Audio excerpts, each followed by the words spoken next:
వందనాలు.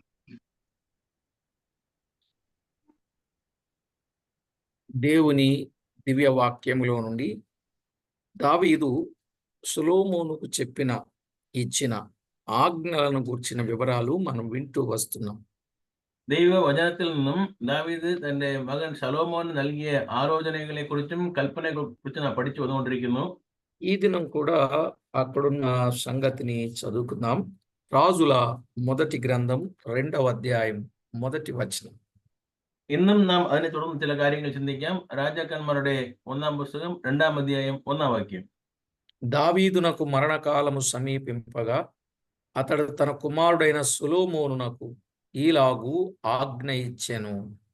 ദാവീദിന് മരണകാലം അടുത്ത് വന്നപ്പോൾ അവൻ തന്റെ മകനായ ശലോമോനോട് കൽപ്പിച്ചത് എന്തെന്നാൽ, చదవబడిన లేఖనం కొరకై ప్రార్థన చేసి వాక్యాన్ని విందాం. വായിച്ച വേദഭാഗത്തെ ഓർത്ത് പ്രാർത്ഥിച്ച് നാം തുറന്ന് ചിന്തിക്കാം. పరిశుద్ధుడవైన మా తండ్రి, ఘనుడవైన మా దేవ, మీ ఘననామానికి స్తోత్రము చెల్లిస్తున్నాం. പരിശുദ്ധനായ ഞങ്ങളുടെ പിതാവേ, വലിയവനായ ഞങ്ങളുടെ കർത്താവേ, അങ്ങയുടെ നാമത്തിന് സ്തോത്രം കൊണ്ടുവരുന്നു. అమూల్యమైన మీ వాక్య భాగము నుండి ఆధ్యాత్మికమైన సత్యాన్ని మేము నేర్చుకుంటూ మీకు మహిమ తేవడానికి మమ్మను సిద్ధపరిచినందుకై స్తోత్రములు. വിലയേറിയ അങ്ങയുടെ വചനത്തിൽ നിന്നും ഞങ്ങൾക്ക് ആത്മീയമായി ആവശ്യമുള്ള ആലോചനകളെ തന്ന് ഞങ്ങളെ బోధించి നടത്തുന്ന కృపకి അങ്ങയെ സ്തുതിക്കുന്നു. ప్రతి విషయంలో మీకు తేవలసిన మహిమ, మీకు ఆపాదించవలసిన మహిమ మేము ఆపాదించడానికి మమ్మను మీరు సిద్ధపరచి మహిమ పొందుతారని వేడుకొనుచు, എല്ലാ കാര്യങ്ങളിലും അങ്ങേക്ക് വരേണ്ട മഹത്വം കൊണ്ടുവരുന്നതിനായും എല്ലാ കാര്യങ്ങളിലും അങ്ങേക്ക് ഉയർത്തുന്നവരായും ഞങ്ങൾ ജീവിക്കാൻ സഹായിക്കണമെന്ന് ചോദിച്ചുകൊണ്ട് మా ప్రభు అయిన యేసు క్రీస్తు అమూల్యమైన నామమున స్తుతించి ప్రార్థించి వినయులమై వేడుచూ ఉన్నాం మా పరమ తండ్రి.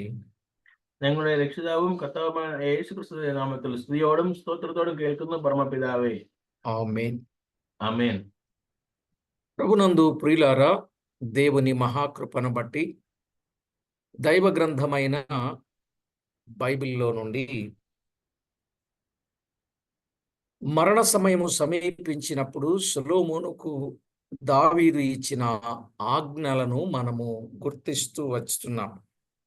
ദൈവവചനത്തിൽ നിന്നും ദാവീദിന്റെ മരണനാളുകൾ സമീപിച്ചപ്പോൾ ശലോമോന് കൊടുത്ത ആലോചനകളെ കുറിച്ച് നാം പഠിച്ചു വന്നുകൊണ്ടിരിക്കുന്നു. ఆ వరుసలో దావీదు చెప్పిన ఆజ్ఞ తన కుమారుడు ఎందుకు వినాలో ఆ సంగతి గత వర్తమానములో మనం వింటూ കഴിഞ്ഞ നാളുകളുടെ പഠനത്തിൽ ദാവീദ് പറഞ്ഞ ആലോചനകളെ എന്തുകൊണ്ട് തന്റെ മകൻ കേട്ടു എന്നുള്ള കാര്യങ്ങൾ നാം പഠിച്ചു. తండ్రిని తల్లిని సన్మానించాలని, മാതാപിതാക്കളെ ബഹുമാനിക്കണം എന്നുള്ള കാര്യം, అనాథలైన విధవరాండ్రను సన్మానించాలని, അനാഥയായ വിധവകളെ ബഹുമാനിക്കണം എന്നുള്ള കാര്യവും, ఉపదేశించే వారిని, నాయకులుగా ఉన్నవారిని, బహుగా మన కొరకు ప్రయాసపడు వారిని సన్మానించాలని, നമ്മെ നടത്തുന്നവരെയും ഉപദേശം പറഞ്ഞു തരുന്നവരെയും നമുക്കായി കൂടുതൽ പ്രയാസപ്പെടുന്നവരെയും, ఇలాగున ఎన్నో సంగతులు మనం వినగలిగాం. ഇതുപോലുള്ള എത്രയോ കാര്യങ്ങൾ നാം അന്ന് പഠിച്ചു. ఆయన ఎలాగైతే ఆజ్ఞాపించాడో ఈరోజు దైవ వాక్యము ద్వారా దేవుడు తన భక్తుల ద్వారా మనకు తెలియజేసిన కొన్ని సంగతులు మనము జాగ్రత్తగా వింటూ వస్తున్నాం. കർത്താവ് പഠിപ്പിച്ച് തന്റെ ദാസന്മാർ മുഖാന്തരം പഠിപ്പിച്ച് ആലോചനകളിൽ ചില കാര്യങ്ങൾ നാം ഇന്നും ചിന്തിക്കാം. ప్రభు రాకడ కొరకై సిద్ధపడే మనము ఎలాగున ఈ లోకములో దేవుని కొరకు జీవించాలో చెప్పాడు. കർത്താവിന്റെ വരവിനായി ഒരുങ്ങുന്ന നാം എങ്ങനെ ജീവിക്കണം എന്നുള്ളത് നാം ചിന്തിക്കാം. మత్తయి రాసిన సువార్త 16వ అధ్యాయం 24వ వచనంలో ఒక చక్కని మాట చెప్పాడు. മത്തയി സുവിശേഷം 16ാം അധ്യായത്തിന്റെ 24ാം വാക്യത്തിൽ ഒരു കാര്യം നാം അവിടെ കാണുന്നു. తన్ను తాను ఉపేక్షించుకొనవలెను అని చెప్పాడు. അവിടെ തന്നെ താൻ ത്യജിച്ചവനായി ജീവിക്കണം എന്ന് പറയുന്നു.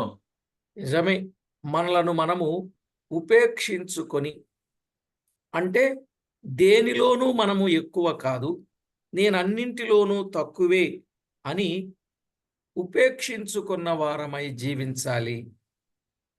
അവിടെ തന്നെ താൻ ത്യജിച്ചു കളഞ്ഞവനായി ജീവിക്കണം എന്ന് കർത്താവ് പറയുന്നു.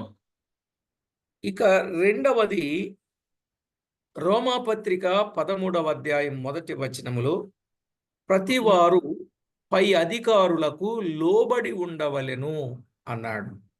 മാത്രമല്ല റോമാലേഖനം 13-ാം അധ്യായം 1-ാം വാക്യത്തിൽ വായിക്കുമ്പോൾ ഏത് മനുഷ്യനും ശ്രേഷ്ഠാധികാരമുള്ളവർക്ക് കീഴടങ്ങട്ടെ എന്ന് പറയുന്നു.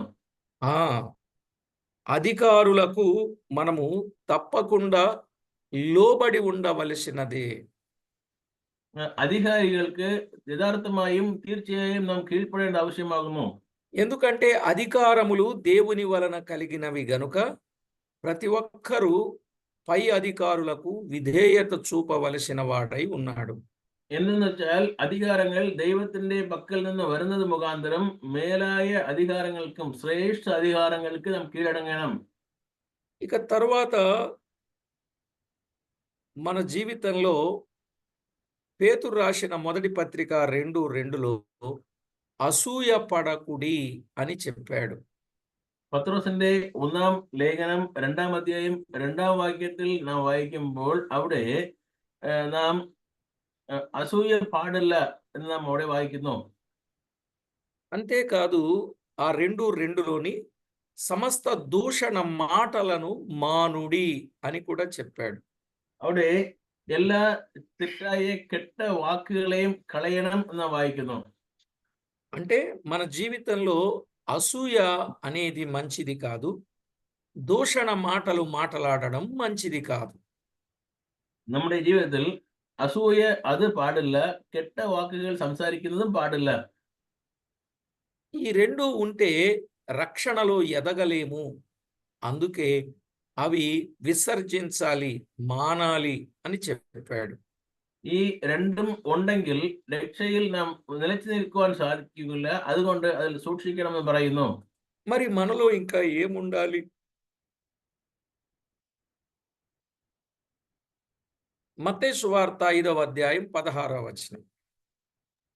അടുത്ത കാര്യം മత్తയി സുവിശേഷം 5-ാം അധ്യായം 16-ാം വാക്യത്തിൽ നമ്മിൽ എന്ത് കാണണം എന്ന് നാം അവിടെ കാണുന്നു. మనుషులు మీ సత్క్రియలు చూచి పరలోకమందున్న మీ తండ్రిని మహిమపరచునట్లు వారి ఎదుట మీ వెలుగు ప్రకాశింపనీయుడి అన్నాడు.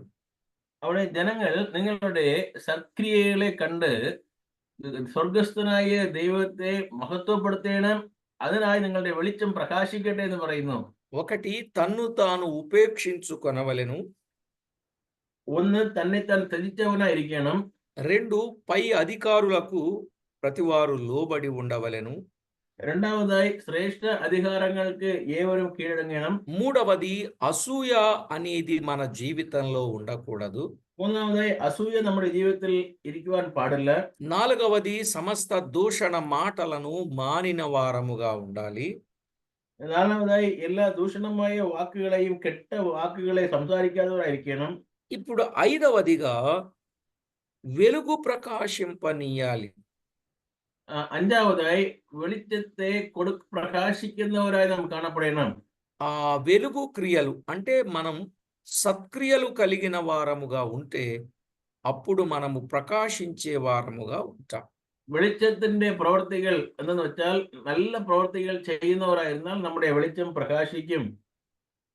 అప్పుడు పరలోకమందున్న తండ్రిని మహిమపరచడానికి అవకాశం ఉంటుంది.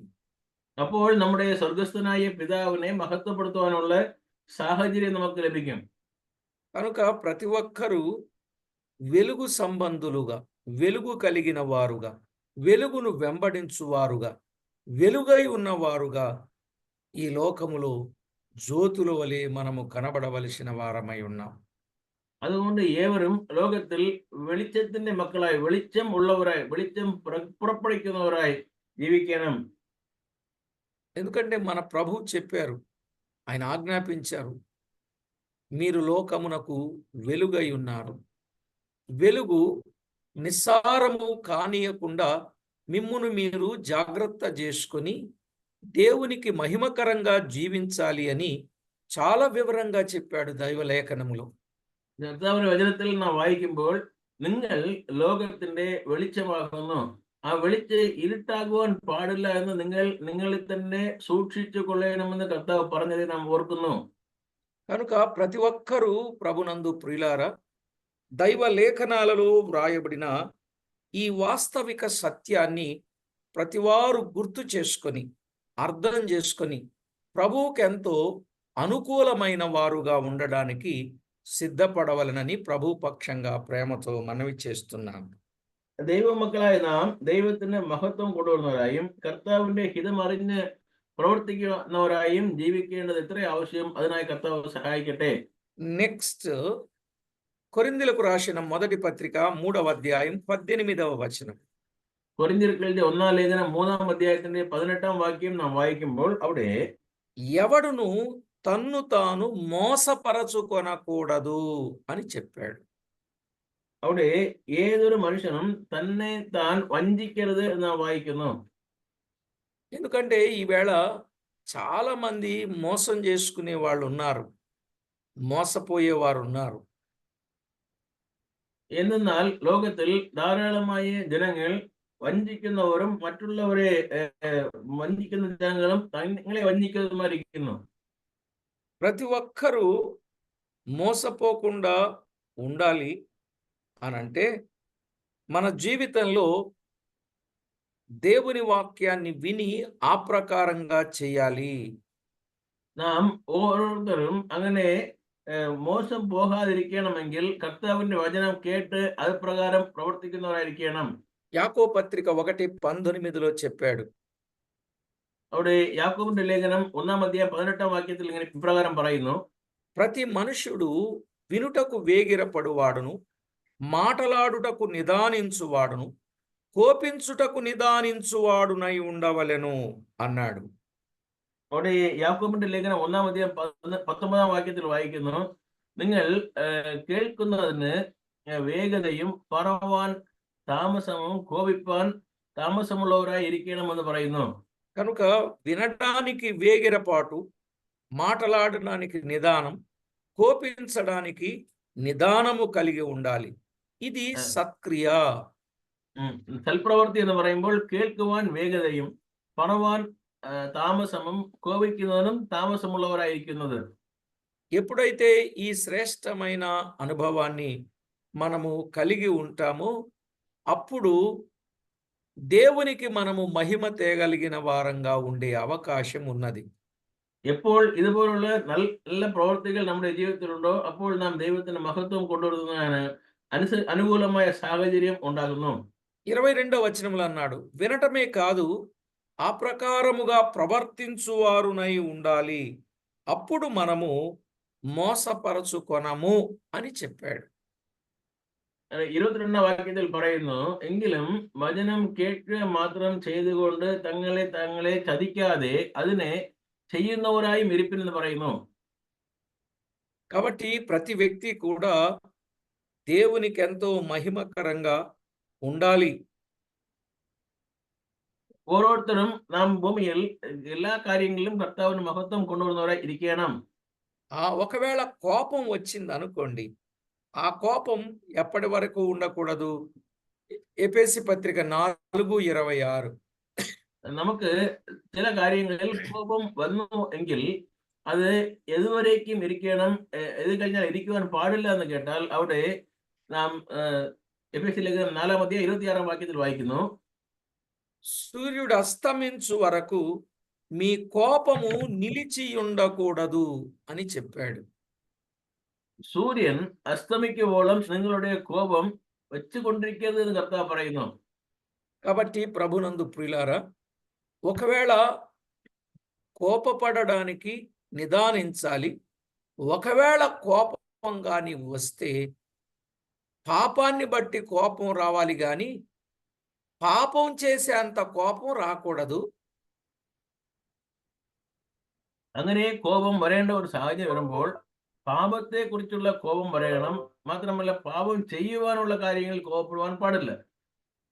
ఏదైనా కోపం వస్తే అది సూర్యుడు అస్తమించు వరకు కోపము నిలిచి ఉండకూడదు. അങ്ങനെ എന്തെങ്കിലും കാര്യങ്ങളിൽ കോപം വന്നാൽ സൂര്യൻ അസ്തമിക്കുവോളം നിങ്ങളുടെ കോപം വെച്ചുകൊണ്ടിരിക്കരുതെന്ന് കർത്താവ് പറയുന്നു. కాబట్టి ఈ విషయాన్ని మీరు జాగ్రత్తగా ఆలోచన చేయండి. അതുകൊണ്ട് കർത്താവിന്റെ വചനത്തെ നാം അല്പ ശ്രദ്ധയോടെ ചിന്തിക്കണം. అలాగే రోమాపత్రిక 6వ అధ్యాయం 12వ వచనం.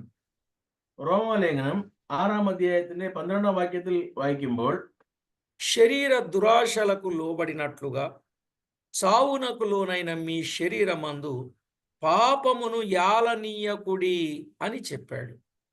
അവിടെ പാപം നിങ്ങളുടെ മർത്ത ശരീരത്തിൽ അതിന്റെ മോഹങ്ങൾക്ക് അനുസരിക്കുവാൻ ഇനി ഇടം കൊടുക്കരുത് എന്ന് കർത്താവ് പറയുന്നു. కనుక ప్రతి ఒక్కరు కూడా చావునకు లోనైన ఈ శరీరంపై పాపమును యాలనీయకుండా మనలను మనము జాగ్రత్తగా కాపాడుకోవాలి. മരണ ശരീരം മരണം വരുവാനുള്ള ഈ ശരീരത്തിൽ പാപത്തിന് നാം ഇടം കൊടുക്കാതെ ജീവിക്കണമെന്ന് കർത്താവ് പറയുന്നു.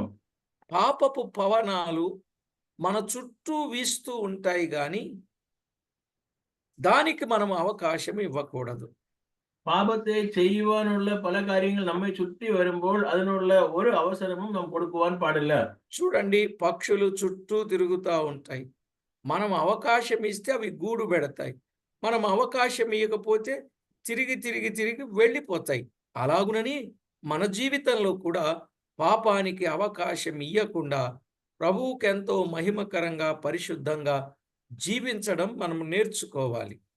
ലോകത്തിൽ നാം നോക്കുമ്പോൾ എത്രയോ പക്ഷികൾ നമ്മെ ചുറ്റി പറക്കുന്നു. അതിന് നാം അവസരം കൊടുത്താൽ അത് കൂട് കെട്ടി വസിക്കുന്നു. അതിനെ ഇടം കൊടുക്കാതെ വിരട്ടി കഴിഞ്ഞാൽ അത് നമ്മെ വിട്ട് ഓടിപ്പോകുന്നു. కాబట్టి దేవుడిచ్చిన ఈ దేహంపై పాపం ఏలేటట్లుగా ప్రభుత్వము చేసేటట్లుగా దానికి మనము లోబడిన వారంగా ఉండకూడదు. ഈ കർത്താവ് തന്നിരിക്കുന്ന ഈ ശരീരത്തിൽ പാപം നമ്മെ കീഴടക്കുവാൻ തക്കതായി നാം പാപത്തിന് അവകാശം കൊടുക്കുവാൻ പാടില്ല. ఒకవేళ ఇలాంటి పరిస్థితులు మన జీవితంలో ఎదురవుతూ ఉన్నప్పుడు మనం ఏం చేయాలో కూడా దేవుని వాక్యంలో చెప్పాడు. ചില സമയങ്ങളിൽ ഇതുപോലുള്ള അവസരങ്ങൾ വരുന്ന സാഹചര്യത്തിൽ നാം എന്ത് ചെയ്യണമെന്ന് കർത്താവിന്റെ വചനം നമ്മെ പഠിപ്പിക്കുന്നു. హెబ్రీ పత్రిక 12వ అధ్యాయం 2వ వచనం. ഹെബ്രായ ലേഖനം 12-ാം അധ്യായത്തിന്റെ 2-ാം വാക്യം നാം വായിക്കുമ്പോൾ విశ్వాసమునకు కర్తయు దానిని కొనసాగించువాడునైన యేసు వైపు చూచుచూ ఉండాలి. അവിടെ തമിഴ് ബൈബിൾ 1-ാം വാക്യം നാം കർത്താവിനെ നോക്കിക്കൊള്ളണം, പാപത്തെ തള്ളിക്കളയണം എന്ന് വായിക്കുന്നു. కాబట్టి ప్రతి ఒక్కరూ ఆలోచన చేయాలి, అర్థం చేసుకోవాలి. അതുകൊണ്ട് നാം ഇതിനെ ഏവരും ശ്രദ്ധിക്കണം, മാത്രമല്ല മനസ്സിലാക്കിക്കൊള്ളണം. మరొక మాట చెప్పాడు. 12వ అధ్యాయం హెబ్రీ పత్రిక 2వ చరణంలో. അതിന്റെ 12-ാം അധ്യായം 2-ാം വാക്യത്തിൽ വേറൊരു വാക്ക് പറയുന്നു. హెబ్రీ పత్రిక 12వ అధ్యాయం 2వ వచనం. ഹെബ്രായ ലേഖനം 12:2. విశ్వాసమునకు కర్తయు దానిని కొనసాగించువాడునైనా యేసు వైపు చూచుచూ మనము ముందుకు వెళ్ళాలి. അവിടെ വിശ്വാസത്തിന്റെ തുടക്കവും അവസാനമായിരിക്കുന്ന യേശുവെ നോക്കി ഓടുവിൻ എന്ന് വായിക്കുന്നു. అక్కడే 12:2లో చెప్పాడు, ప్రతి భారమును సులువుగా చిక్కులు పెట్టు పాపాన్ని విడిచిపెట్టాలి. 2-ാം വാക്യത്തിൽ പറയുന്നു, എല്ലാ പാപവും നമ്മെ ചുറ്റി നിൽക്കുന്ന ഭാരമും തള്ളിക്കളഞ്ഞുകൊണ്ട് ഓടണമെന്ന് പറയുന്നു. అక్కడే 12:2లో చెప్పాడు, మన ఎదుట ఉంచబడిన పందెములో ఓపికతో పరిగెత్తవలెను అన్నాడు. അതേ വാക്യത്തിൽ തന്നെ വീണ്ടും പറയുന്നു, നമുക്ക് മുൻപായി ഇരിക്കുന്ന ഓട്ടത്തിൽ സ്ഥിരതയോടെ ഓടുക എന്ന് പറയുന്നു. ఒకటి, విశ్వాసమునకు కర్త అయిన ఆయనను మనము చూస్తూ వెళ్ళాలి. ഒന്ന്, വിശ്വാസത്തിന്റെ നായകനായ കർത്താവെ നാം നോക്കിക്കൊണ്ട് ഓടണം. 2, సులువుగా చిక్కులు పెట్టు పాపాన్ని విడిచిపెట్టాలి. രണ്ടാമതായി നമ്മെ ചുറ്റിയിരിക്കുന്ന പാപങ്ങളെ വിട്ടുകളയണം. 3, మన ఎదుట ఉంచబడిన పందెములో ఓపికతో పరిగెత్తాలి.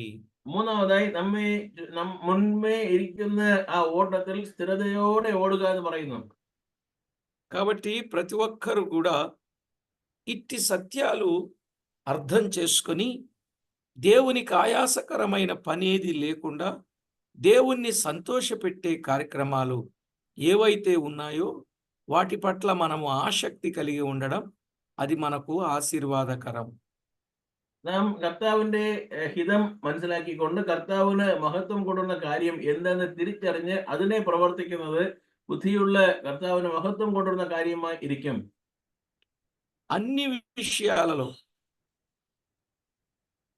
మనకు దేవుడు ఏ బాధ్యత అయితే అప్పగించాడు దాని ప్రకారంగా మనము జీవిస్తూ ఇతరులకు ఎప్పుడు కూడా మనము వారి విషయములో ఎలా ఉండాలో చెప్పాడు.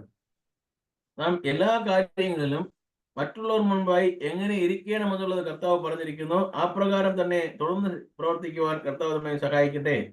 గలతీ పత్రిక 5వ అధ్యాయం 26వ వచనం. ഗലാത്യ ലേഖനം 5ാം അധ്യായത്തിന്റെ 26ാം വാക്യം നാം വായിക്കുമ്പോൾ, ఒకరినొకరము వివాదమునకు రేపకుండా ఉండాలి. അവിടെ ഒരുവരോട് ഒരുവർ ഏത് രീതിയിലും നിങ്ങൾ കോപപ്പെടുത്തരുത് എന്ന് വായിക്കുന്നു. ఒకరి యందొకరము అసూయ పడకయు వృధాగా అతిశయపడకయు ఉండవలెను అన్నాడు. അവിടെ ഒരുത്തരോട് ഒരുത്തൻ നിങ്ങൾ അസൂയപ്പെടരുത്, കോപപ്പെടുത്തരുത്, മാത്രമല്ല അന്യോന്യം പോരിടരുത് പറയുന്നു. కాబట్టి వివాదం రేపకూడదు, అసూయ పడకూడదు, అతిశయ పడకూడదు అని 3 ముక్కలతో గలతీ పత్రిక 5వ అధ్యాయం 26వ వచనంలో చెప్పాడు. ഗലാത്യ ലേഖനം 5ാം അധ്യായം 26ാം വാക്യത്തിൽ ഈ 3 കാര്യങ്ങളെ കർത്താവ് ഇവിടെ వ్యక్తമായി രേഖപ്പെടുത്തി തന്നിരിക്കുന്നു. కనుక ఎప్పుడైతే ఇలాంటి శ్రేష్టమైన అనుభవాలలోనికి వస్తామో మనల్ని బట్టి ప్రభు ఎంతో సంతోషించి ఆనందించేవాడై ఉన్నాడు. ഇതുപോലുള്ള ശ്രേഷ്ഠമായ അനുഭവങ്ങൾ നമ്മുടെ ജീവിതത്തിൽ വരുന്നുവെങ്കിൽ കർത്താവ് നമ്മെക്കുറിച്ച് സന്തോഷിക്കുകയും ఆనందిക്കുകയും ചെയ്യുന്നവരായിരിക്കും. కాబట్టి ఏ ఒక్కరమైనా సరే లేఖనాన్ని అనుసరించి ప్రభు చెప్పిన పద్ధతిని ఆజ్ఞను అనుసరిస్తే మంచి ఫ్యూచర్ ఉంది అని చెప్పాడు. ഇങ്ങനെ കർത്താവ് നമുക്ക് നൽകിയിരിക്കുന്ന കൽപ്പനകളെയും പ്രമാണങ്ങളെയും നാം പാലിച്ച് പ്രവർത്തിക്കുന്നുവെങ്കിൽ നമ്മുടെ ഭാവി കാലം എല്ലാ രീതിയിലും അനുഗ്രഹിക്കപ്പെട്ടതായിരിക്കും എന്നുള്ളത് നാം അറിഞ്ഞുകൊള്ളുന്നു. కనుక ప్రతి ఒక్కరూ గుర్తించాల్సిన సత్యం ఏమంటే ఆయన పిల్లలమైనటువంటి మనము ఎప్పటికప్పుడు ఒకరికొకరం హెచ్చరించుకుంటూ ఉండాలి. അതുകൊണ്ട് കർത്താവിന്റെ മക്കളായ നാം എല്ലാ സമയങ്ങളിലും ഓരോരുത്തർക്ക് നാം നല്ല ബുദ്ധികളെ പറഞ്ഞ് അവരെ ശ്രദ്ധയിലേക്ക് വഴിയെടുത്തുന്നതായി നാം കാണപ്പെടുന്നു. హెబ్రీ పత్రిక 10:25. എബ്രായ ലേഖനം 10ാം അധ്യായത്തിന്റെ 25ാം വാക്യത്തിൽ కనుక ఒకరిని ఒకరు హెచ్చరించుకుంటూ ఒకరిని ఒకరు పురుకొల్పుకుంటూ ఒకరినొకరు ప్రోత్సహించుకుంటూ ఒకరికొకరు పరిచర్య చేస్తూ ప్రభువుకి ఎంతో మహిమకరంగా జీవించవలసిన వారమై ఉన్నాం. നാൾ സമീപിച്ച് വരുന്നത് കൊണ്ട് നാം ഓരോരുത്തൻ അവനോട് കൂടെ ബുദ്ധി പറഞ്ഞു കൊടുക്കുന്നതും മാത്രമല്ല അവർക്ക് നാം നല്ല വഴികളെ ഓർമ്മിപ്പിക്കുന്നവരായി ഇരിക്കണമെന്നുള്ളത് 25ാം വാക്യത്തിൽ നാം വായിക്കുന്നു. కనుక ప్రతి విషయంలో మనలను మనము జాగ్రత్త చేసుకుని దైవ భయముతో లేఖనాల వెలుగులో ప్రభువుకు రావలసిన ప్రభావాన్ని మనం ఆపాదించాలి. നാം ഓരോരുത്തരും കർത്താവിന്റെ വചനത്തിന്റെ വെളിച്ചത്തിൽ ജീവിക്കുന്ന മാത്രമല്ല ദൈവത്തിന് മഹത്വം കൊണ്ടുവരുന്നവരായും ജീവിക്കേണ്ടത് ആവശ്യമാകുന്നു. ప్రియులారా, ఇంకా ఎన్నో సంగతులు మన క్షేమము కోరి దైవ లేఖనాలలో దేవుడు వ్రాయించాడు. ഇത് മാത്രമല്ല ഇന്ന് എത്രയോ കാര്യങ്ങൾ നമ്മുടെ നന്മയ്ക്കായി കർത്താവ് വചനത്തിൽ രേഖപ്പെടുത്തി തന്നിരിക്കുന്നു. కొన్నిసార్లు మన జీవితంలో ఒకరి ఒకరం హెచ్చరించుకుంటూ కూడా ఉండాలి. హెబ్రీ పత్రిక 10:25. എബ്രായ ലേഖനം 10-ാം അധ്യായം 25-ാം വാക്യത്തിൽ വായിച്ചതുപോലെ ഓരോരുത്തർക്കും ബുദ്ധി പറഞ്ഞു കൊടുത്ത് അവരെ ప్రోత్సాహిപ്പിക്കേണ്ടത് നമ്മുടെ ఉత్తరవాదిత్వమాയിരിക്കുന്നു. ఒకనికొకడు హెచ్చరించుకొనవలెను. ഓരോരുത്തർക്കും ബുദ്ധി പറയണം. మన జీవితంలో హెచ్చరించడం అంటే అది ఇతరులకు మేలు చేయడం అని అర్థం, గుర్తుపెట్టుకోవాలి.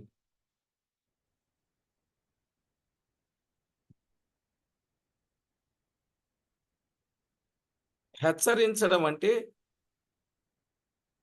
మన జీవితంలో ఏదైతే మేలు పొందామో ఆ మేలును బట్టి ఇతరులను సరిచేయడం అన్నమాట.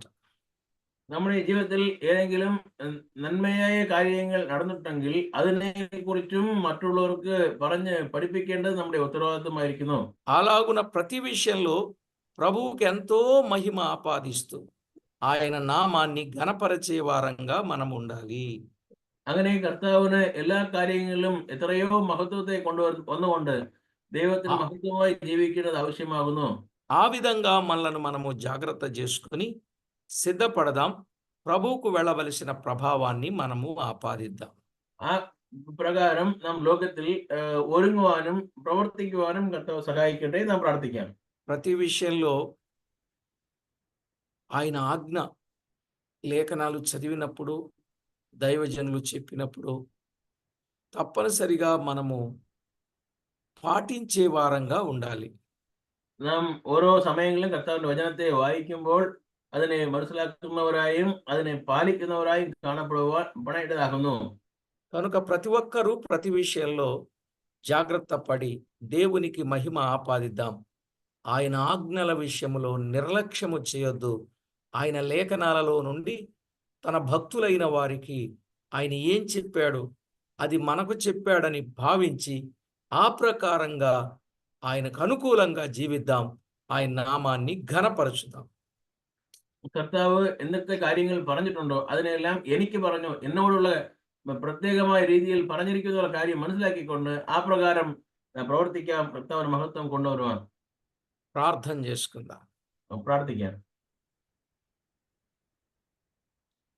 పరిశుద్ధుడవైన మా తండ్రి, గొప్ప దేవ, మహోన్నతుడవైన మా ప్రభువ, మీ ఘననామానికి స్తుతులు స్తోత్రాలు చెల్లిస్తున్నాం. പരിശുദ്ധനായ ഞങ്ങളുടെ ദൈവമേ, മഹോന്നതനായ ഞങ്ങളുടെ കർത്താവേ, വലിയ ദൈവമേ, വലിയവനായ കർത്താവേ, അങ്ങയുടെ ഘനമുള്ള നാമത്തിന് സ്തുതികളും സ്തോത്രങ്ങളും കൊണ്ടുവരുന്നു. మమ్మును ప్రేమించిన మా ప్రభువ, మిమ్మును సేవించి స్తుతించి మ్రొక్కి కొనియాడే వారిగా మమ్మను సిద్ధపరిచినందుకు స్తోత్రములు. ഞങ്ങളെ രക്ഷിക്കുന്ന ദൈവമേ, അങ്ങയെ സ്തുതിക്കുന്നവരായും സ്തോത്രം ചെയ്യുന്നവരായും അങ്ങേക്ക് മഹത്വം കൊണ്ടുവരുന്നവരായും ജീവിക്കുവാൻ സഹായിച്ചതിനായി അങ്ങ് സ്തുതിക്കുന്നു. మీ వాక్య భాగములు విన్న ప్రకారంగా ప్రతి ఒక్కరూ మీకెంతో నమ్మకస్తులుగా, అనుకూలుగా, మీ చిత్తానుసారులుగా సిద్ధము చేసి మహిమ పొందుతారని వేడుచూ ఉన్నాము. ഓരോ കാര്യങ്ങളിലും അങ്ങയുടെ ഹിതപ്രകാരം പ്രവർത്തിച്ച് അങ്ങേക്ക് വേണ്ട മഹത്വം കൊണ്ടുവരുന്നതായി സഹായിക്കണമെന്ന് ചോദിച്ചു കൊള്ളുന്നു. వాక్యములో ఉన్న వాస్తవాలన్నింటిని బట్టి మిమ్మల్ని ఎంతో స్తుతించుచు మా വചനത്തിൽ ప్రాణనాథుడు ప్రియుడైన యేసు క్రీస్తు నామమున ప్రార్థించి వేడుచూ ఉన్నాం మా పరమ తండ్రి. വചനത്തിൽ ഉള്ള സത്യങ്ങളെ ഞങ്ങൾക്ക് കാണിച്ചതിനായി സ്തോത്രം പറഞ്ഞുകൊണ്ട് കർത്താവായ യേശു ക്രിസ്തു നാമത്തിൽ ഞങ്ങൾ അതുപോലെ ജീവിക്കുവാൻ സഹായിക്കണമെന്ന് ചോദിച്ചുകൊണ്ട് ఆమేన్. ആമേൻ. ప్రభునందు ప్రియులారా,